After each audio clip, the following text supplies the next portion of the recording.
Hello friends, welcome back to our channel DP so. तो friends, आज मैं आपके लिए एंशिएंट हिस्ट्री लेसन का पार्ट 2 लेकर आई हूँ और आई होप आपको पसंद आएगी। तो बिना कोई देरी किए हुए वीडियो को स्टार्ट करते हैं, क्योंकि वीडियो काफ़ी लंबी होने वाली है। तो no more discussion, direct topic पे आते हैं। तो आज हम पढ़ेंगे प्रागैतिहासिक काल पढ़ेंगे। इसमें है जिस काल में मनुष्य ने घटनाओं का कोई लिखित विवरण उद्धृत नहीं किया उसे प्रागैतिहासिक काल कहते हैं। इसमें कहने का मतलब है कि इसमें कोई भी लिखित विवरण नहीं मिले हैं। ठीक है, मानव विकास के उस काल को इतिहास कहा जाता है जिसका विवरण लिखित रूप में उपलब्ध है।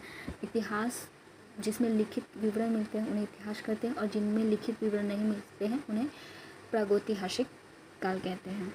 अब आता है आदि ऐतिहासिक काल। उस काल को कहते हैं जिस काल में लेखन कला में प्रचलन के बाद उपलब्ध लेख पढ़े नहीं जा सकते, जिसमें लेख ऐसा लिखा गया था बट उसे पढ़ा नहीं गया था। जिस ज्ञानी मानव उसे कहते हैं होमो सेपियंस का प्रवेश इस धरती पर आज से लगभग 30 या 40,000 वर्ष पूर्व हुआ था। उसके बाद आता है पूर्ण पाषाण युग। पूरा पाषाण काल युग के मानव की जीविका का मुख्य आधार शिकार था। शिकार पूरा पाषाण काल में आदि मानव के मनोरंजन के भी साधन थे, और प्रागैतिहासिक काल में ही आग का आविष्कार पूरा पाषाण काल में हुआ।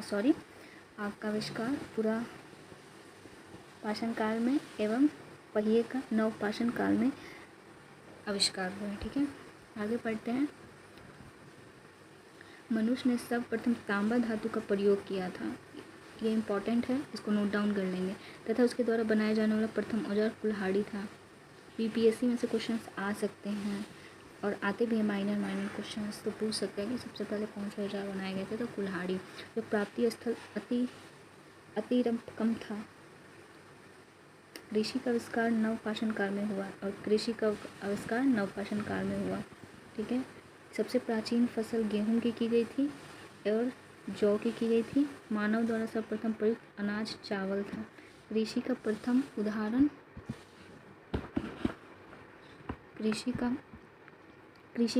उदाहरण मेहरगढ़ से प्राप्त हुआ था, और पलवारन नामक स्थान पर प्रथम भारतीय पुरापाषाण कलाकृति की खोज हुई थी। रॉबर्ट ब्रूस फुट पहले व्यक्ति थे जिन्होंने 1863 में भारत में पुरापाषाण कालीन औजार की खोज की थी। ये क्वेश्चन इम्पॉर्टेंट है, पूछ सकता है कि पहले व्यक्ति कौन थे जिन्होंने पुरापाषाण काल इनके औजार की खोज की थी। तो रॉबर्ट ब्रूस थे। ठीक है, भारत का सबसे प्राचीन नगर मोहनजोदड़ो था। It's important. तथा सिंधी भाषा में इसका अर्थ मित्रकों का टीला। असम का श्वेतृंग गिवन भारत में पाया जाने वाला एकमात्र मानवभाव कपि है। इनाम गांव ताम पाषाण युग की एक बड़ी बस्ती है। ताम पाषाण युग भी एक था जिसमें कौन सा बस्ती है, इनाम गांव। इसका संबंध जोरवे संस्कृति से था। भारत में शिवालिका की पहाड़ी से जीवाश्म का प्रमाण मिला है, और प्रागैतिहासिक काल में भीमबेटका गुफाओं के चलचित्र के भी प्रसिद्ध है। भारत में मनुष्य संबंधी सबसे पहला प्रमाण नर्मदा घाटी से मिला था। अगर ये पूछे कि भारत में मनुष्य संबंधी सबसे पहला प्रमाण कहाँ से मिला था, तो नर्मदा घाटी। ये इम्पॉर्टेंट है।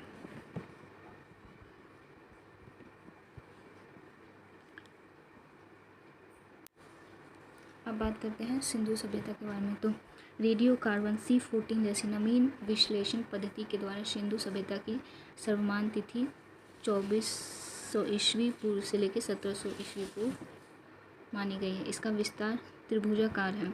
सिंधु सभ्यता की खोज 1921 में राय बहादुर दयाराम साहनी ने की थी।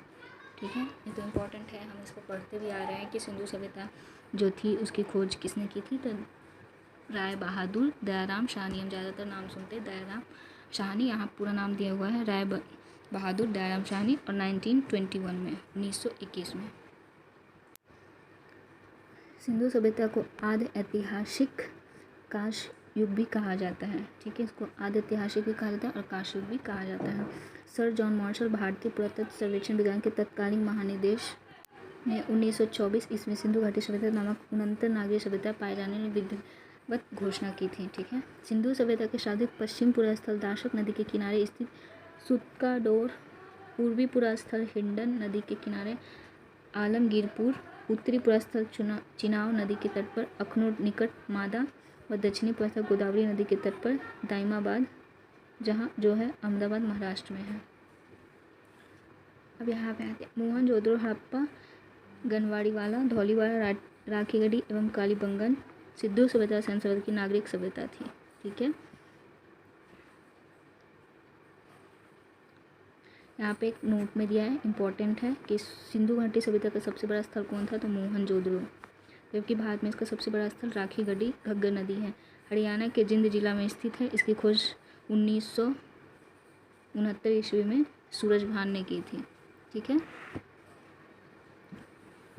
लोथल एवं सुटका सिंधु सभ्यता का बंदरगाह था। जुटे हुए खेत और नक्शादार ईंटों के प्रयोग का साक्ष्य कालीबंगा से प्राप्त हुआ। ये इम्पॉर्टेंट है, ये पूछता भी है कि जुटे हुए खेत का साक्ष्य कहाँ से मिलता है, तो कालीबंगन से मिलता है। मोहनजोदड़ो से क्या प्राप्त होता है,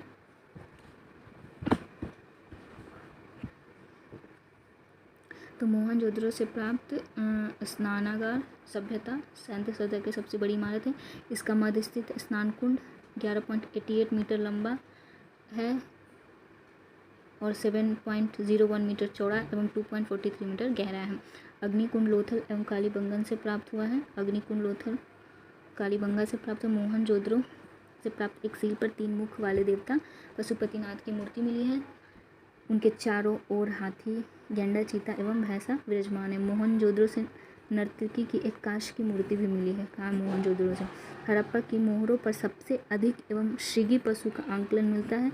यहाँ से प्राप्त एक आयताकार मोहर में स्त्री के गर्भ से निकला पौधा दिखाई देगा। ठीक है, यहाँ पे एक नोट दिया हुआ है, यहाँ पे देख सकते हैं एक नोट दिया हुआ है। इसमें दिया हुआ है कि प्रमुख स्थल के नाम दिए हुए हैं, नदी के नाम दिए हुए हैं, स्थिति दिया हुआ है और उत्खननकर्ता दिया हुआ है। तो इसको मैं एक छोटा सा जैसे जो इम्पोर्टेंट है उसका एक कोड के साथ में, पहले कोड एक है मैंने यहाँ पे नोट किया, उस कोड को मैं आपको बता देती हूँ।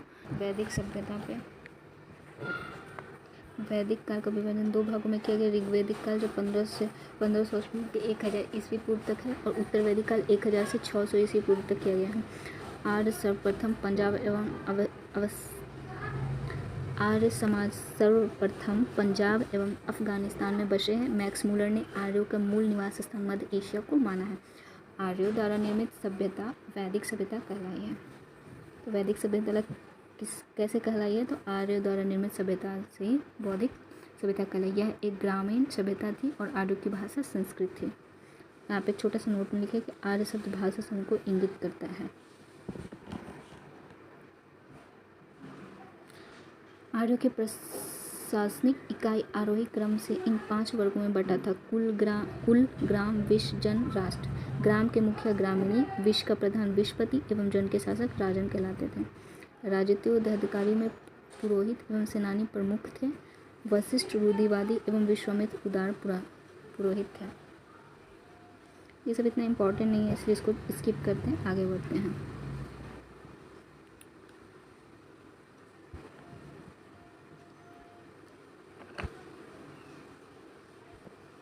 सभा एवं समिति राज को सलाह देने वाली संस्था थी। सभा श्रेष्ठ एवं संभ्रांति लोगों की संस्था थी, जबकि समिति सामान्य जनता का प्रतिनिधित्व करती थी। इसके अध्यक्ष को ईशान कहा जाता था। स्त्रियां सभा एवं समिति में भाग ले सकती थी।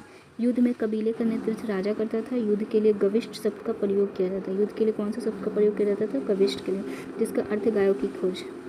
10 राग युद्ध का उल्लेख ऋग्वेद के 7वें मंडल में है। यह युद्ध परुष्णी नदी के तट पर सुदास एवं 10 जनों के बीच लड़ा गया था, जिसमें सुदास विजयी हुआ। ऋग्वेद समाज 4 वर्णों में विभक्त था। ये वर्ण थे ब्रह्मा, क्षत्रिय, वैश्य, शूद्र। यह विभाजन व्यवसाय उल्लेख मिलता है। इसमें कहा गया है कि ब्रह्मांड परम पुरुष के मुख से क्षत्रिय उनकी भुजाओं से, वैश्य उनकी जांघों एवं शूद्र उनके पैरों से उत्पन्न हुए हैं। आर्य का समाज पितृ प्रधान था। समाज की सबसे छोटी इकाई परिवार या कुल की थी, जिसका मुख्य पिता होता है, जिसे कुलप कहा जाता है। स्त्रियां इस काल में अपने पति के साथ यज्ञ कार्य में भाग लेती थी।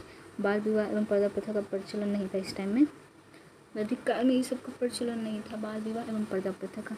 विधवा अपने मृतक पति के छोटे भाई देवर से विवाह कर सकती। इसमें था कि जो स्त्रियाँ थी जो विधवा हो रहती थी वो अपने देवर से विवाह करती थी। स्त्रियाँ शिक्षा ग्रहण करती थी। ऋग्वेद में लोपामुद्रा, घोषा, सिक्ता, आपला एवं विश्व जैसी विदुषी स्त्रियों का वर्णन है। गार्गी ने याज्ञवल्क्य को वाद विवाद की चुनौती दी थी। जीवन भर अविवाहित रहने वाली महिलाओं को अमाजु कहा जाता था। जो कभी विवाह नहीं करती थी उस टाइम में, वैदिक काल में, वैसी स्त्रियों को अमूजा कहा जाता था। जीवाकोर्जन के लिए वेद वेदांग पढ़ने वाले अध्यापक उपाध्याय कहलाता था। आर्यों का मुख्य पेय पदार्थ सोमरस था। यह वनस्पति से बनाया जाता था। आर्यमुख सोमरस था। आर्य का प्रमुख पेयजल सोमरस था। यह वनस्पति से बनाया जाता था। आर्य मुख्यतः 3 प्रकार के वस्त्रों का प्रयोग करते थे, वाश, आदिवाश और उशीन। अंदर पहनने वाले कपड़ों को निवी कहा जाता था। जो हम लोग अंदर पहनते उसे कपड़ा को उस टाइम में निवी कहा जाता था। और वो 3 प्रकार के वस्त्र यूज करते थे, वाश, आदिवाश और उशीन। तो नीचे आते हैं। महर्षि कनाद को भारतीय परानुवाद का जनक कहा जाता है। आर्यों के मनोरंजन के साधन थे संगीत, रथ दौड़, घुड़दौड़ एवं ध्रुत कीड़ा। उस टाइम के लिए मनोरंजन के लिए ये सब चीज़ था। जैसे आज के मनोरंजन के लोग मोबाइल यूज करते हैं। गायों का अधन्य ना मारे जाने योग्य पशु की श्रेणी में रखा गया था। गाय की हत्या करने वाले या उसे घायल करने के लिए वेदों में मृत्युदंड अथवा देश से निकालने की व्यवस्था थी। ये सही था। आज के टाइम में भी ऐसा होना चाहिए। आर्यों का प्रिय पशु घोड़ा एवं सर्वाधिक प्रिय देवता इंद्र थे। आर्यों द्वारा खोजी गई धातु लोहा थी, जिसे श्याम अयस्क कहा जाता था।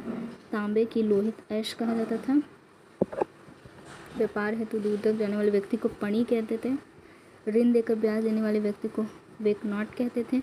मनुष्य एवं देवता के बीच मध्यस्थ की भूमिका निभाने वाले देवता के रूप में अग्नि की पूजा की जाती थी। ऋग्वेद में उल्लेखित सभी नदियों में सरस्वती सबसे महत्वपूर्ण तथा पवित्र मानी जाती थी। ऋग्वेद में गंगा का 1 बार और यमुना का उल्लेख 3 बार हुआ। इसमें सिंधु नदी का उल्लेख सर्वाधिक बार हुआ है। अब यहाँ ऋग्वेद कालीन के कुछ देवता हैं जहाँ यहाँ देवता कहाँ है, इनका क्या संबंध था उसके विषय में। तो यहाँ इंद्र देवता थे जो युद्ध के नेता एवं वर्षा का देवता थे। ऋग्वेद कालीन के देवता थे। यहाँ देवताओं के बारे में लिखा है। यहाँ उनका देवताओं का क्या संबंध था उसके विषय में लिखा है। तो यहाँ जो इंद्र थे ये नेता एवं वर्षा के देवता थे। अग्नि जो थे वो मनुष्य के बीच मध्यस्थ देवता एवं मनुष्य के बीच मध्यस्थ संबंध रखते थे। वरुण जो थे वो पृथ्वी एवं सूर्य के निर्माता थे। समुद्र का देवता थे। विश्व के नियामक थे, शासक थे, सत्य का प्रतीक थे, ऋतु पर्यंतम दिन रात्रि करता थे। धौ थे जो आकाश के देवता थे, सबसे प्राचीन है ये। सोम जो थे वनस्पति देवता थे। उषा जो थे प्रगति एवं उत्थान देवता थे। अश्विन जो थे विपत्ति के हरने वाले देवता थे। पूषण जो थे पशुओं के देवता थे।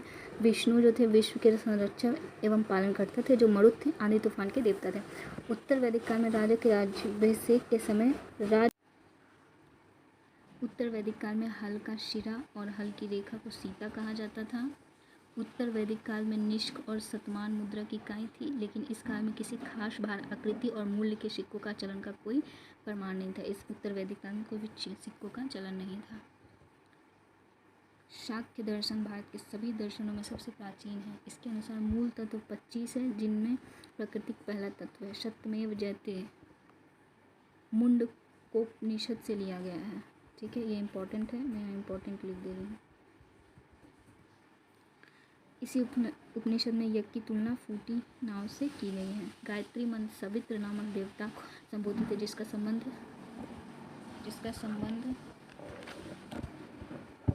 ऋग्वेद से है। लोगों को आर्य बनाने के लिए विश्वामित्र ने गायत्री मंत्र की रचना की। श्राद्ध की प्रथा पहले पहल दत्तात्रेय ऋषि के बेटे निमि ने शुरू की। उत्तर वैदिक के काल में कौशंबी नगर में प्रथम बार पक्की ईंटों का प्रयोग किया गया था। कौशंबी नगर में पूछ सकता था कि ये क्वेश्चन आ सकता है कि पक्की ईंटों का प्रयोग किस काल में किया जा सकता है। तो यहाँ हमने पढ़ लिया उत्तर वैदिक काल में, तो किस नगर में किया गया था ये भी बता सकते हैं कि कौशाम्बी नगर में पहली बार उत्तर वैदिक काल में हुआ। महाकाव्य 2 हैं, महाभारत एवं रामायण। महाभारत का पुराना नाम जयशंता है। ये पता होगा कि नहीं पता नहीं, लेकिन यहाँ पे सब मुझे तो पता था, मैंने कई बार पढ़ा है इसलिए मुझे पता है। आप लोग को नहीं लोग ने भी पढ़ा होगा तो आप लोग को पता होगा। महाभारत का सबसे पुराना नाम यही है। यह विश्व का सबसे बड़ा महाकाव्य है। गोत्र नामक संस्था का जन्म उत्तर वैदिक काल में हुआ है। गोत्र नामक संस्था का, ठीक है। तब अब हम महाजनपद का उदय पढ़ेंगे। यहाँ से बौद्ध के जन्म के पूर्व 6ठी शताब्दी ईसा पूर्व भारतवर्ष में 16 जनपद में बांटा गया था। ठीक है। 16 जनपद है, इसकी जानकारी में बौद्ध ग्रंथ अंगुत्तर निकाय से मिलती है। तो यहाँ पे 16 का 16, यहाँ पे 9 और थी। स्थल उसका था भागलपुर, मुंगेर जो बिहार में है। मगध महाजनपद जिसकी राजधानी गिरिब्रज राजगृह है, जिसका आधुनिक स्थल है पटना, गया, ये भी बिहार ही है। काशी वाराणसी के आसपास उत्तर प्रदेश में है। वत्स कौशाम्बी इलाहाबाद के आसपास है। वज्जी वैशाली मिथिला, वैशाली मुजफ्फरपुर एवं दरभंगा के आसपास का क्षेत्र है। कौशल श्रावस्ती फैजाबाद गोंडा बहराइच ये उत्तर प्रदेश के साइड है। अवंती उज्जैन महेशमती मध्य प्रदेश की तरफ है। मल कुशावती देवरिया बस्ती गोरखपुर उत्तर प्रदेश। पंचाल आहिच्छत्र कामेप बरेली बदायूं फर्रुखाबाद ये भी उत्तर प्रदेश के साइड ही है। चेदी शक्तिमती बुंदेलखंड उत्तर प्रदेश। कुरु इंद्रप्रस्थ आधुनिक दिल्ली मेरठ एवं हरियाणा के कुछ क्षेत्र से है। मत्स्य विराटनगर जयपुर अलवर भरतपुर जो राजस्थान के आसपास का क्षेत्र है। कंबोज हाटक से है जो राजौरी एवं हजारा क्षेत्र से है। सुरसेन मथुरा से जो उत्तर प्रदेश के साइड में है। अस्मक पोटली पोतन जो आपका क्षेत्र गोदावरी नदी क्षेत्र भारत का एकमात्र जनपद है। गांधा तक्षशिला रावलपिंडी एवं पेशावर पाकिस्तान है। तो फ्रेंड्स आज के लिए बस इतना ही। ये हमारा पार्ट 2 रहेगा, एंशिएंट हिस्ट्री का लूसेंट का पार्ट 2 रहेगा। आई होप आप लोग को ये वीडियो पसंद आए। वीडियो पसंद आए तो लाइक शेयर सब्सक्राइब जरूर कीजिएगा और चैनल पे नए हैं तो प्लीज़ चैनल को सब्सक्राइब कर लीजिएगा। और मैं ऐसे ही वीडियोज़ की सेकंड पार्ट लाऊंगी जिसमें मैं जैन धर्म से स्टार्ट करूँगी। उसके बाद जब ख़त्म हो जाएगा 2 पार्ट और इसके आएंगे। 4th पार्ट में मैंने किया है, सोची थी एक ही बार में करूँ लेकिन इट्स नॉट पॉसिबल, तो मैं इसे 4 पार्ट में करूँगी। तो प्लीज़ आप लोग वीडियो को लाइक शेयर सब्सक्राइब ज़रूर करें। और उसके बाद फिर मैं एंशिएंट हिस्ट्री ख़त्म होने के बाद मॉडर्न या मिडिवल हिस्ट्री लेके आऊँगी, क्योंकि हमारा एग्ज़ाम नज़दीक है तो मैं जल्द से जल्द कोशिश करूँगी कि तीनों चीज़ कंप्लीट कर दूँ। उसके बाद मैं करंट अफेयर्स के कम्युनिटी पोस्ट पे क्वेश्चंस डालती रहती हूँ, आप लोग उसे भी देखा कीजिए। और मेरी शॉर्ट्स वीडियो है उसे भी देखिए और ज़्यादा से ज़्यादा लोगों को शेयर कीजिए। धन्यवाद। ज़्यादा से ज़्यादा लोगों को शेयर कीजिए और मेरा भी मनोबल बढ़ाइए।